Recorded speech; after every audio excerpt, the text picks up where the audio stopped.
498A అని ఒక session ఉంది. అయితే అనవసరంగా అన్నెసెసరీ యాక్ట్స్ మీద రకరకాల కేసెస్ పెడుతూ ఉంటారు. అంటే డౌరీ కేసు కానీ లేదా వేధింపుల కేసు కానీ ఇట్లాంటివి చాలా పెడుతూ ఉంటారు.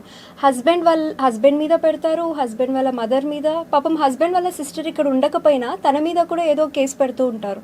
అంటే ఇలాంటివి జరిగాయి యాక్చువల్లీ, అందుకే మాట్లాడుతున్నాం. సో ఇలాంటివి కాకుండా ఉండాలి అంటే పెళ్ళికి ముందు ఎలాంటి జాగ్రత్తలు తీసుకోవాలి అండ్ ఎలాంటి ప్రికాషన్స్ తీసుకుంటే ఫర్దర్గా ఫ్యూచర్లో ఇలాంటి కేసెస్ని మనం ఫేస్ చేయకుండా ఉంటాం. ఈ మెయిన్గా ఈ 498A అనేది ఈ లేడీస్ కోసం తీసుకొచ్చిన సెక్షన్ అని అందరికీ తెలుసు. కాకపోతే ఇది వాళ్ళకి వరంగా కాదు, వాళ్ళకే శాపంగా మారుతుంది. ఎందుకంటే ఈ 498A కేసులలో కంప్లైనెంట్గా ఉన్న లేడీస్ కన్నా అక్యూజ్డ్ లిస్ట్లో ఉన్న లేడీస్ ఎక్కువ ఉంటుంది. అంటే 498A వల్ల లాభం పొందుతున్న లేడీస్ కన్నా ఆ కేసులలో తప్పుడు కేసులలో ఇరుక్కొని కోర్టు చుట్టూ తిరుగుతున్న ఈ ఉమెన్ ఎక్కువ చాలామంది ఉన్నారు. ఎందుకు ఇప్పుడు కోడలు కేసు పెడితే అత్త మీద పెడుతుంది, ఆడపడుచు మీద పెడుతుంది, హస్బెండ్ వాళ్ళ సిస్టర్స్, ఇంకా ఎక్కడో యూఎస్లో, ఆస్ట్రేలియాలో, యూఎస్లో ఉన్న వాళ్ళ సిస్టర్స్ పేరు మీద కూడా కేసు ఫైల్ చేస్తూ ఉన్నారు ఈ మధ్య.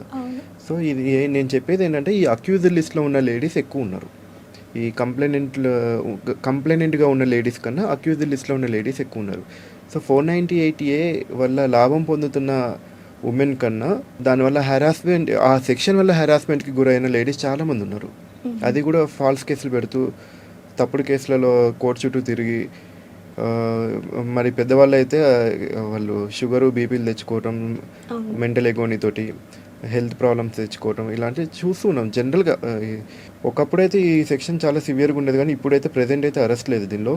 అయినా సరే వాళ్ళకి అవగాహన లేక చాలా టెన్షన్కి గురై వాళ్ళు చాలా బాధపడుతున్న విషయం అయితే మన అందరికీ తెలిసింది. యాక్చువల్లీ కేసు అంటే చాలు ఫ్యామిలీలో ఉన్న వాళ్ళందరూ కూడా చాలా సఫర్ అవుతారు. నేను చెప్పేది ఏంటంటే ఈ 498A ఆడవాళ్ళకి శాపంగా మారుతుంది, వరంగా కాదు.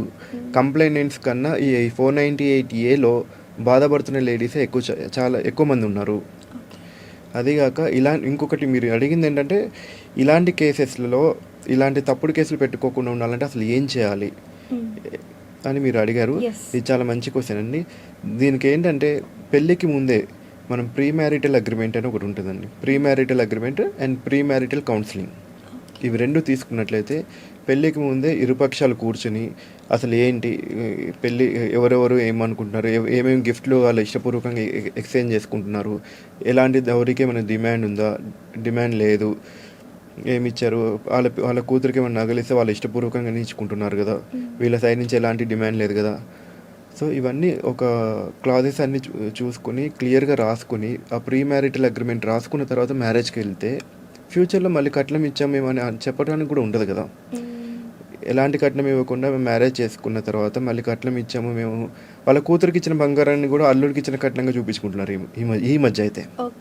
సో ఇవన్నీ కూడా ప్రీ మ్యారిటల్ అగ్రిమెంట్ తోటి చాలా మటుకు కట్ అయిపోతాయి. 50% కేసులు అసలు ప్రీ మ్యారిటల్ అగ్రిమెంట్ ఉంటే కేసు పెట్టాలంటే కూడా వాళ్ళు ఆలోచిస్తారు.